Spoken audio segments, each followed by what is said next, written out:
A hora da verdade, por certo, se aproxima. Em algumas horas, o Senado da República estará escrevendo mais um capítulo da nossa história. Por certo, senhor presidente, senhoras e senhores senadores, brasileiros e capixabas que me confiaram o seu voto para que eu pudesse representar o Espírito Santo nessa casa, o certo é que a verdade tem sempre mais de uma face. Mas o que nos interessa não é nem a minha, nem a sua verdade. O que nos interessa e tem que nos interessar é a verdade real, a dos fatos, aquelas que brotam das provas que foram colhidas ao longo de meses de trabalho no impecável relatório do competente senador Anastasia.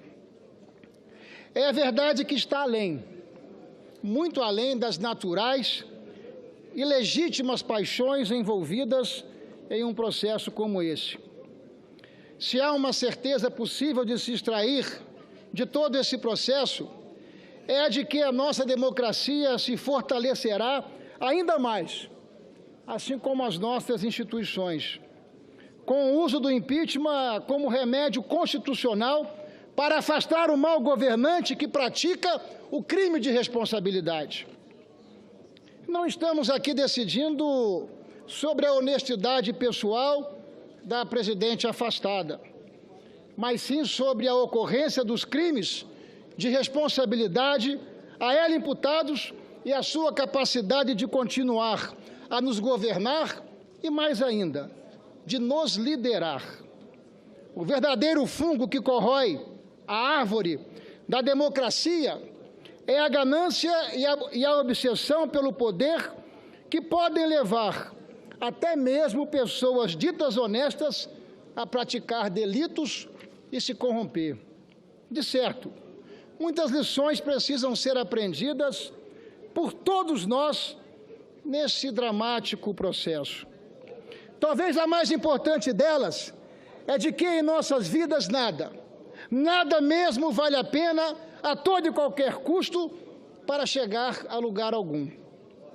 Definitivamente, senhor presidente, senhoras e senhores senadores brasileiros, definitivamente o crime não compensa.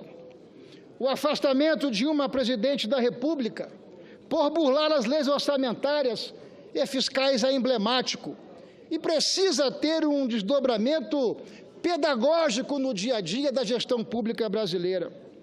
A qualidade dos gastos é indispensável para a saúde econômica na esfera pública e na esfera privada. Quando um governo se desorganiza, ele arrasta junto o dia a dia das pessoas, sua confiança e sua esperança.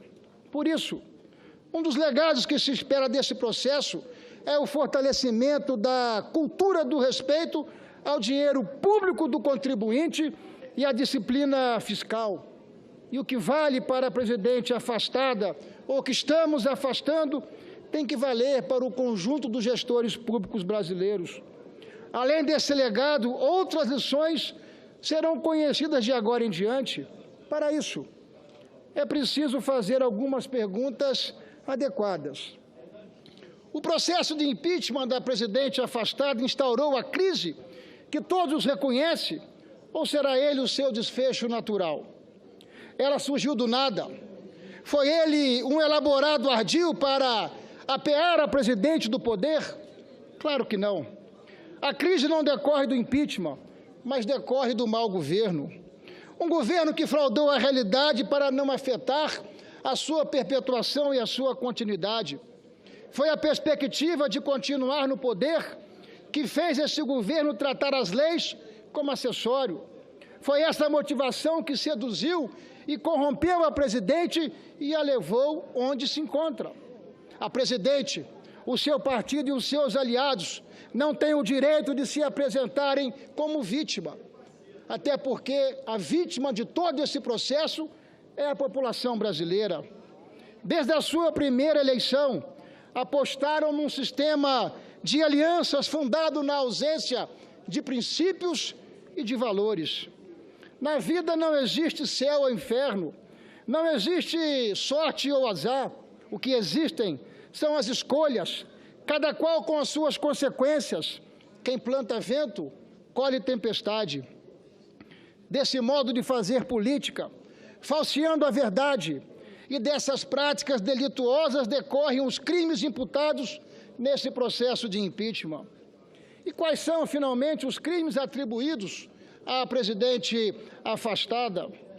Os de atentar contra a lei orçamentária, por expedir decretos de suplementação orçamentária sem autorização legal, e o de realizar operação de crédito vedado pela lei.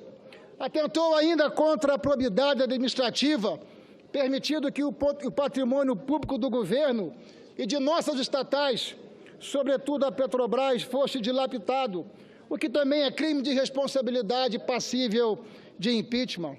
São crimes graves, crimes gravíssimos, crimes que revelam a usurpação das prerrogativas exclusivas do Congresso Nacional e denotam ainda o desprezo pelas instituições. O governo mascarou a real situação de suas contas públicas de todas as formas e pelo maior tempo possível. Hoje, a sociedade, e sobretudo os mais pobres, são os mais penalizados pelas contas públicas desorganizadas. O impeachment não instalou a crise econômica, a crise política e, sobretudo, a crise moral. O impeachment é consequência da crise, seu desfecho e seu remédio absolutamente constitucional. Minha opção, senhor presidente, a minha opção, por certo, é pelo lado certo da história. Eu estou certo disso. Quem está afastando a presidente da República não somos nós. Foram as maiores mobilizações populares da história do Brasil. Nós, senadores, nós somos apenas instrumentos dessa vontade popular. Por isso, senhor presidente, eu voto pela justiça. Eu voto pelo fim da impunidade. O meu compromisso é com a democracia. O meu compromisso é com o efetivo respeito às leis e às instituições do nosso país. Por isso mesmo, estarei votando sim pelo afastamento da presidente Dilma, para que, virando essa página, nós possamos estar desafiados a superar tantos e complexos desafios que se apresentam no dia a dia dos brasileiros. É nisso que eu acredito e esta é a minha convicção. Muito obrigado.